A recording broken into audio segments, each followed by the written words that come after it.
one very hot take that I have, and perhaps you shouldn't even air this, is people who have a couples therapist when they are dating are never going to cut it being married. That's fucking crazy, Bridget.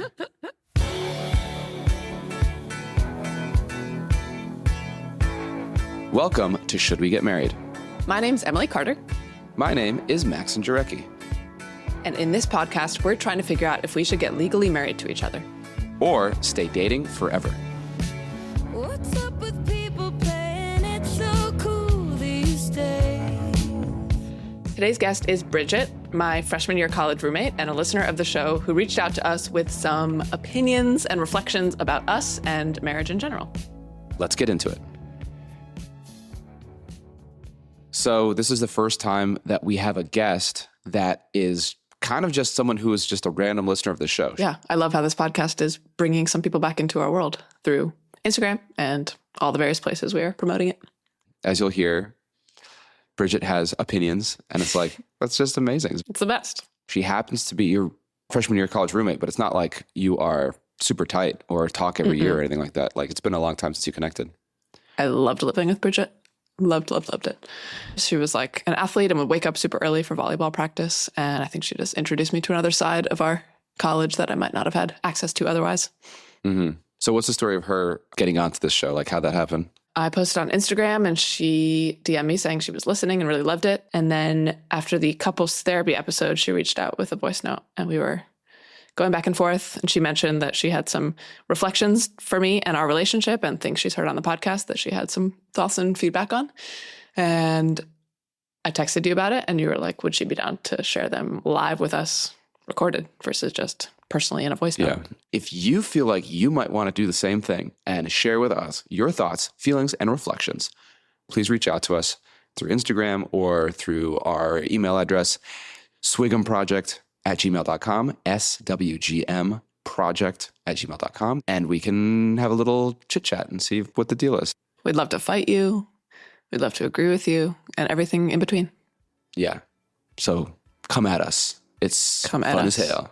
So without further ado, here is our conversation with Emily's freshman year roommate and listener of the show, Bridget.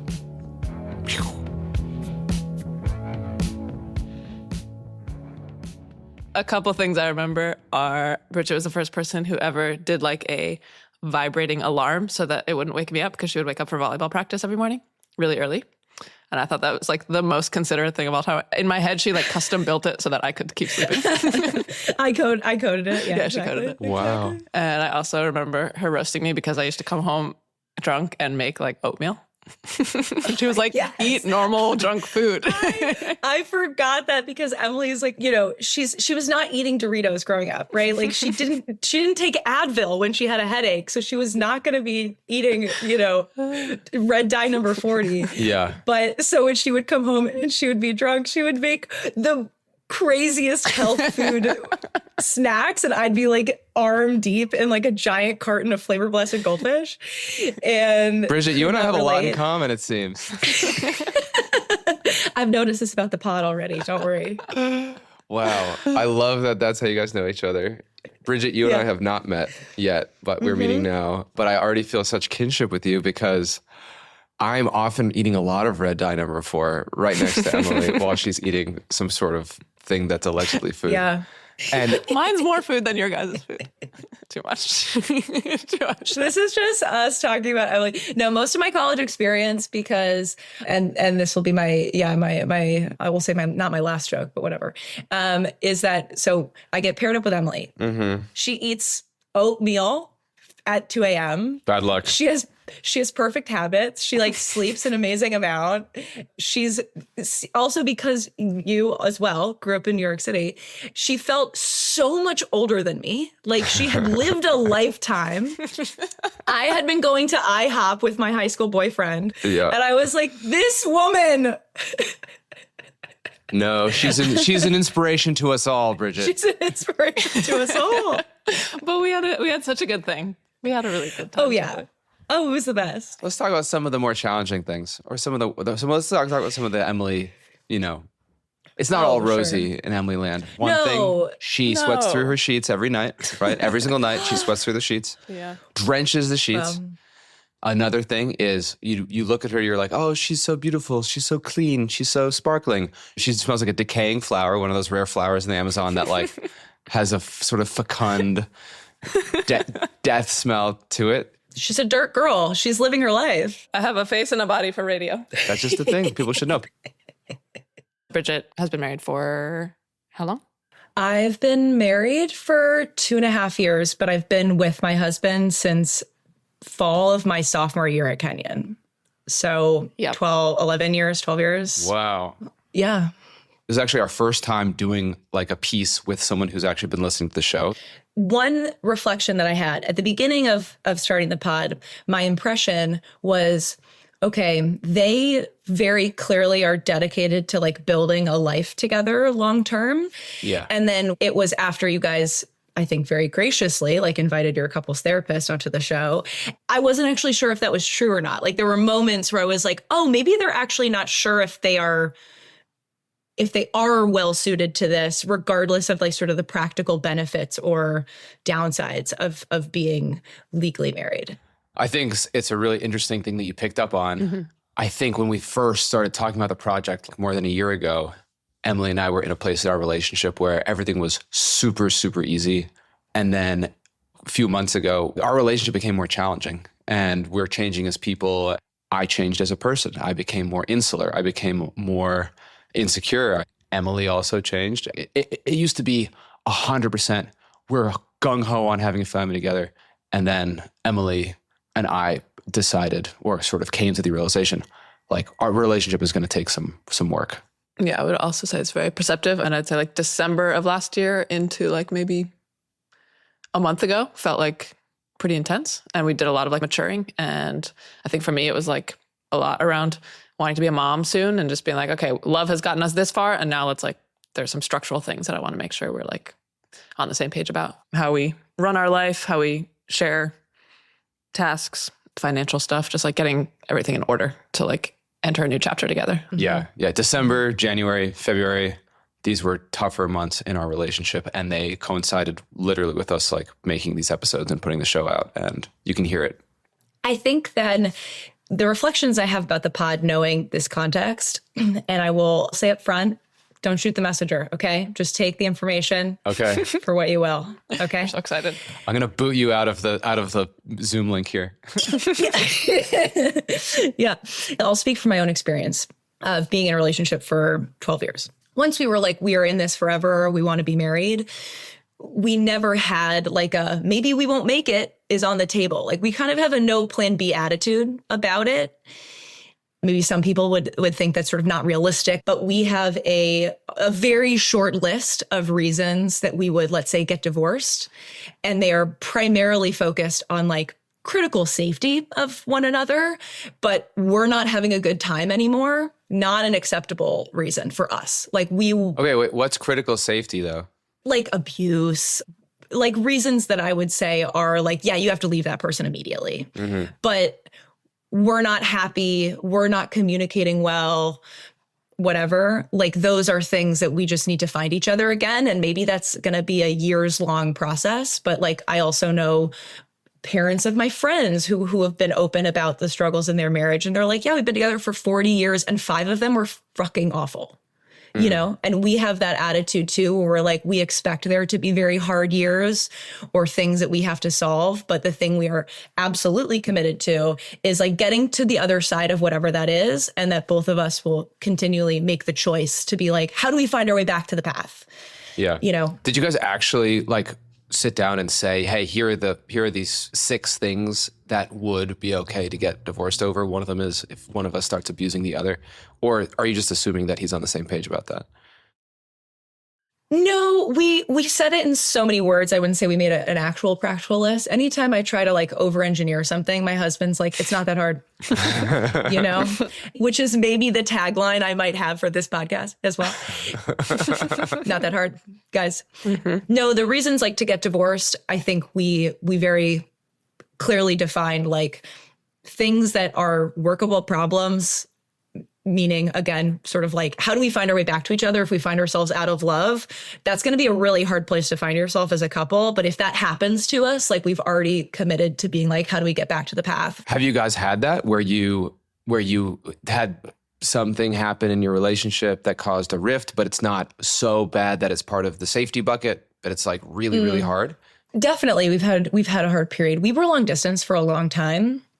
It was so hard being apart, and especially in, my early 20s in New York. I'm like, I'm feeling cool and hot, and that maybe I would want to date other people. Like that seems like a fun thing to do. That was like something that, I had to share with him to be like, how am I navigating these feelings of feeling like I'm missing out, but also talking to my friends and they're like, girl, you're not missing out. We're all looking for what you have, which is beautiful, true love. So a general, like no plan B. Yeah. We're doing this, and save for like a couple critical things that are like truly bad stuff. Like we're not connecting, we're not feeling happy, this isn't so fun, are temporary situations to manage versus relationship ending moments. Yeah.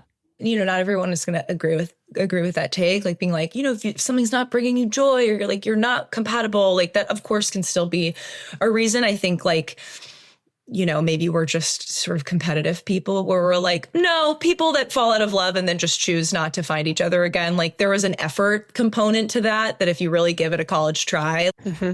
A lot about marriage and having a successful marriage, I think, is just like choosing to be with that person every day, even when it sucks and even when they annoy you and what have you. Yeah.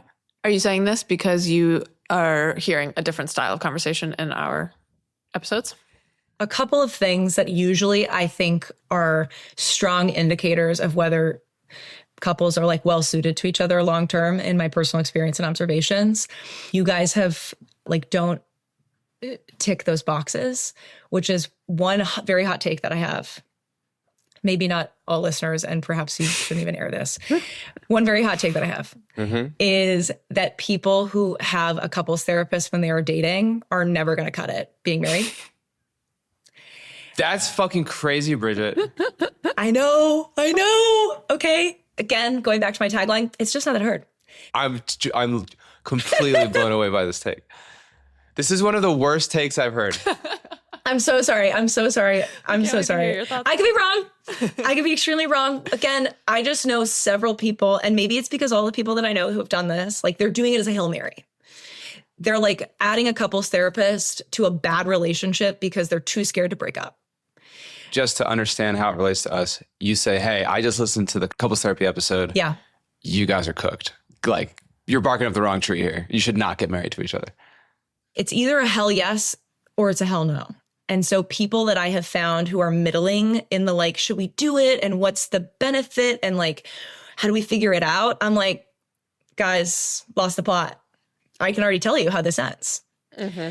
But I don't necessarily think that that's true about you guys, because there were so many other points in the podcast, like the bit list. I was like, these people are friends. Like they're deeply love being with each other and like want to make it work. So I don't know if it's just that like the sort of liberal arts brain of this community is like trying to over intellectualize something that I think is just like quite natural. Or if you guys are cooked, I don't know. Okay, so it's not like you're up to date on Emily's friendship. So you really are coming out of the woodwork being like, hey, I listened to the show. Yes. This is my take. You guys might be totally fucked, but I heard these other episodes, and these guys are like best friends, and they love each other so much, and they're going to make it. And then at least in the Karen episode, in the therapist episode, you're kind of like, hey, my personal beliefs, if you're getting a couples therapist, just when you're dating, you're not even married, like it's not supposed to be this hard. Well, this is super interesting. Bridget, do you believe in individual therapy? Yeah, I have a therapist. And you don't think that your life is like bad and not worth living? No, not at all. I think I have a therapist because like I'm like a goody two shoes, I'm like, I should have one. I'll get one. Even that sentence, there's a lot to unpack right there. Like a person that's like, a person that literally is like, I have a therapist, but like, I don't need a therapist. I don't even need her that bad. Yeah, no, that's a lie. Really doing it to like satisfy, society. I mean, I don't know, Emily, like I would actually think it'd be interesting to hear you. Why do we have a couples therapist? Is it because we're completely and utterly fucked and we're trying to like scrape the remaining dregs of our relationship out of the coffee can, or are we doing something else? I'm choosing a harder life because there's not an obvious path. I've like gotten off the path of having a normal job. A lot of my friendships look very unusual. How I spend my time, how I relate to people, like a lot of it is really different than people around me. And I want support on that. And that is definitely the life that I want to have, is like challenging in some ways. And so having someone there to like reflect back to us and see us in times of health and see us in times of challenge is a useful space for us to be like in a little sandbox of figuring out how we want to design our life. I think that if my husband and I got a therapist, we would get tons of value out of it. Like, I think they're hugely valuable. And I do think that it is completely worthwhile doing. I think if you are seeking a couples therapist as you are dating, to try and basically fix your relationship so that you become ready for marriage, you're cooked. If you are in a healthy relationship and you're like, we're committed, but like we're having some disconnect issues and we just want somebody else to help us through them. That's exactly what's happening. No, that's exactly what's happening. Well, that's what I couldn't tell with the Karen episode, is that I was like, did you seek Karen because you were about to break up? For better or for worse, we've been seeing Karen for years. Yeah. Yeah. So like, I think we're in agreement on the value of therapy and that being very additive. But I think it doesn't fix a couple that's not meant to be married in order to be married. That I agree with. Yeah, at least right now at this stage of the show where we're still talking to so many people, where people that get divorced, thank God they got divorced. And people that haven't gotten divorced, they didn't need to separate. Mm-hmm. Bridget, and I'm curious to know if this has actually happened to you, where people are like, thank God I had this horrible penalty on leaving. Otherwise, I would have left my husband. I think if you're feeling that, you should probably leave your husband. I agree with you, but I think that by planning for a worst case scenario, you're also inviting the worst case scenario. When my husband and I were talking about finances, for example, there's like do you want to set up anything financially, basically to make the divorce easier, right? Like that's a conversation that some couples have, and prenups, it can be part of that or whatever. And you keep your money separate or whatever. And he was like, I don't think that we should plan for a worst case scenario. And I almost thought that was irresponsible. And he was like, no, this is the commitment we're making. This is what this means. Trying to proactively be smart about worst case scenarios also leaves a door open. And I'm saying marriage is closing all of the doors. There's value to that because then it's just you two in the room. And you're like, we're doing this. This is just us. The whole universe explodes and it's you and me in this room, dude. No plan B. It's not on the table. Yeah. But just so for the record, like it completely is on the table. Half of couples are getting divorced. So it totally is on the table. It just sucks. Not for us. And we're exceptionally good at it. Yeah. But hey, I hope we're not doing a podcast in a few years about my divorce. I don't think we will be. Being married is just like taking a big leap, and like you trust the other person's judgment and that you trust you're going to be able to solve problems with them, and you think you're going to really like them for the rest of your life. Yeah. Do you know anyone that is married and you're like, you guys should not be married? I wouldn't go that far. There are definitely couples that I know that I'm like, little offhanded comments where I go, ooh, I would not like it if Cooper said that about me.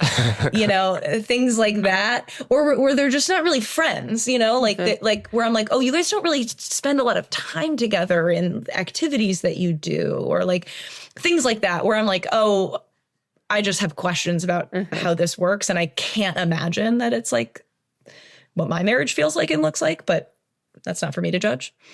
Yeah. I think in my head, I'm like, I feel more attached to like loving Maxson forever than I do the structure of what loving Maxson looks like forever. I like that. I feel like I would like to die having like the amount of love that I have for you now, if not 10 times as much, which grows every single day. So it definitely will grow. But there's a world where like loving you means like many different things, and structurally our like lives move this way and then back this way. And like maybe you're with someone else for a little bit. Maybe I'm with someone else for a little bit. Maybe I need to like go be in a cult with women for 3 years and like not see a man for X amount of time to like heal some bullshit. I don't know. You'd be so good at that, by the way. I literally had the thought that I feel like you could, even though you're not a domineering personality, if you started a cult, people would follow you. I feel that strongly. I agree. I'm in the cult of Emily. I'm head priest. She has the answer. And like the feeling in my heart for you feels more important than like you and me always turning toward each other, always like being like true partners in crime, 100% locked in, like best friends, partners against the world. Like there have been times where other people are more like in my life and easier to access than you are. And like, thank goodness I have them. Thank goodness I can like go on a trip with my friend and like do XYZ thing that's like not that fun for Maxson. And I'm more turning toward that person in a moment of crisis, for example. Yeah, the like feeling of loving you is what I'm engineering for versus the feeling of what I think marriage should look like. I agree with everything you said except for that. Like, I don't really want you being more partners in crime with someone else than me. That would suck. Mm-hmm. But there have been like the past couple months you've been really busy and not being out and about as much. And there are like other people that have filled that for me. But that means I just have other partners in crime. That's okay. But like, you still come back to our house and we like debrief your day, and I get to hear about this fun trip you went on with that friend, and I get to hear about this experience you had with that other person, blah, blah, blah. Like, I think it's like you're still reporting with me what it is. We're still processing stuff together. You're still calling me to invite me to something most of the time first before you call someone else to invite them to something like that. That all feels good. Interesting.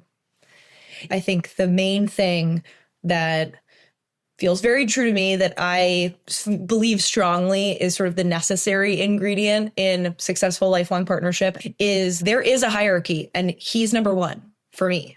Yeah, that's what I want. That's definitely what I want. And I think that's sort of where I get the ick with other couples is where clearly their career or another person in their life, friend, family member, whoever, is equal to or even more important to them, it seems, than their spouse. Like there's no version of my life where my career is more important and so fulfilling that it's worth my marriage being in a bad place. There's just no version of that for me. Yeah. I love that. I believe in that too. I really believe in that too. Yeah. These are just like compliments I have for you guys. Oh, compliments are good. Take them. Both of you guys are really good storytellers. I love the bit list. Cooper and I are going to start it. I told him about it immediately. I was like, they already have like 400. There are so many that we need to catch up on from our 12 years of being together. Yeah. You got to start because you start to forget them really fast. Mm-hmm. Yes, exactly. So and I thought that was, again, very sweet. And also like the moment, a nice moment within the pod where you're like, oh, they're deeply friends. You know what I mean? Which is so crucial. Mm-hmm. And I just love that. That's so nice. That's so nice. Thank you. I'm so happy that like the bit list stuff worked for you because Emily and I were like, this is so cringy. It's really hard to put this out there. It feels almost like more vulnerable to be doing the bit stuff than it is to be doing the couples therapist stuff. Like it like hurts more. No. There are people that you can be attracted to, but that you don't have that type of chemistry with, where you're just like, laughing so hard that no sound is coming out. That is who you should be married with. Like, you can't buy that. You know what I mean? Totally. Okay. You have known Emily since freshman year. Yeah, since you guys were 18. You've known me for the last 1 hour and 11 minutes or whatever. You're a listener of the show. If you had to make a call right now, if we should get married or not, what's your take?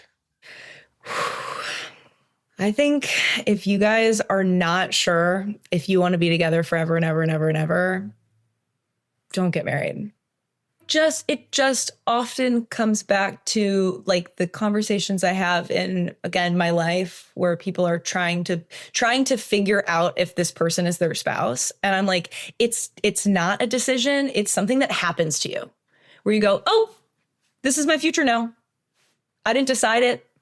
I didn't question it. There are like things about it that are scary and like things you need to sort through. But if any part of you is like, I can imagine more than a couple scenarios where we call it quits. Mm-hmm. I kind of think you already lost the plot. Well, there you go. Well, I guess we're not doing it. Doing what? Getting married. Podcast is over. Oh, we're not going to get married. Okay, guys. Bridget said we're not going to get married. Shit. No, this was what number episode is this? Whatever number episode this was the one that we had to decide no matter what the guest said. We were going to follow that. This was yeah. That was we rolled the dice for that one. Dang. Well, you picked the perfect guest because I love telling people what to do. So It all began freshman year and it all ended right here on the show. Okay. Bridget, thank you. You're the best. This was so fun. Super fun. We appreciate your hot takes. hey, thank you guys. Nice to see you. Oh, so good to see you.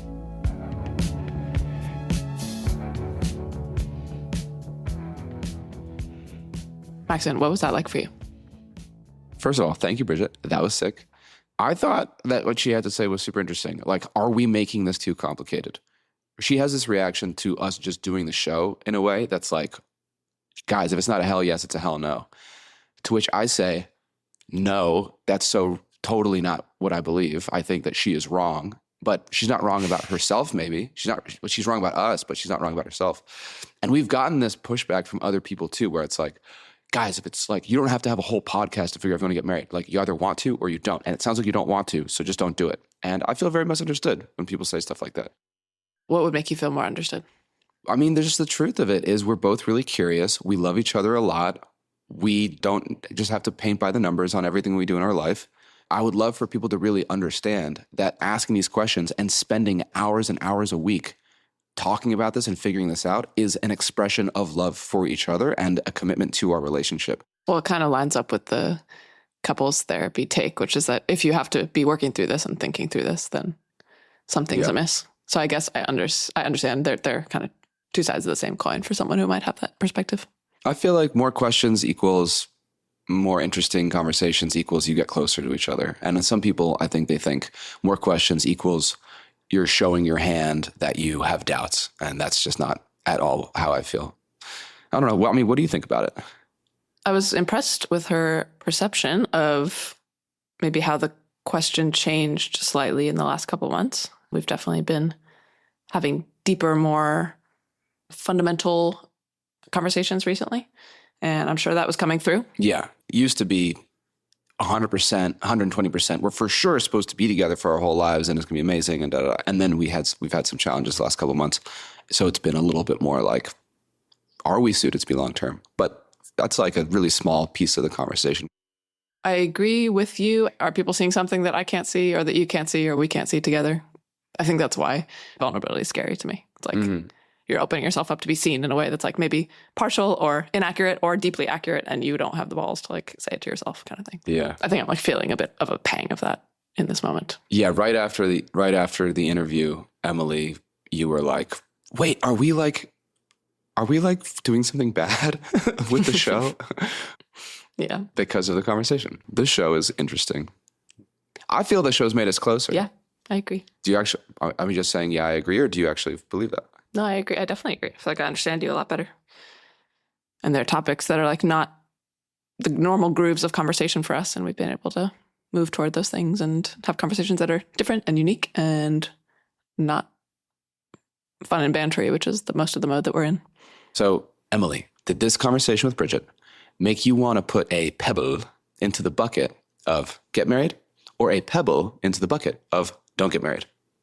I'm going to put a gumdrop in the bucket of get married. Wow. I like this idea of we're in this forever and we're going to link ourselves to each other. If something happens that changes, great, let's have a conversation then. But we don't have to have the conversation now. Is that, I feel like you like changed your opinion on that based on this conversation. Yeah. I feel like whatever months ago, we would have potentially had the same conversation. You would say, no, I think it's really important that you like talk about the end. So that's kind of an interesting reversal. Who knows? I'm so recency biased in this project. What about you? Pebble? I want to put a pebble in the bucket of get married, but with the asterisk of I just think that it's okay for a marriage to end. I really do. 30 years down the line, we don't want to live together anymore and we don't want to have sex anymore and we don't really want to talk to each other much anymore. If we both want that, why would we put all this shame and, I don't know, pressure on ourselves to not do it? I was at a event last weekend and I had a really lovely conversation with Spencer. Shout out Spencer, who I know listens.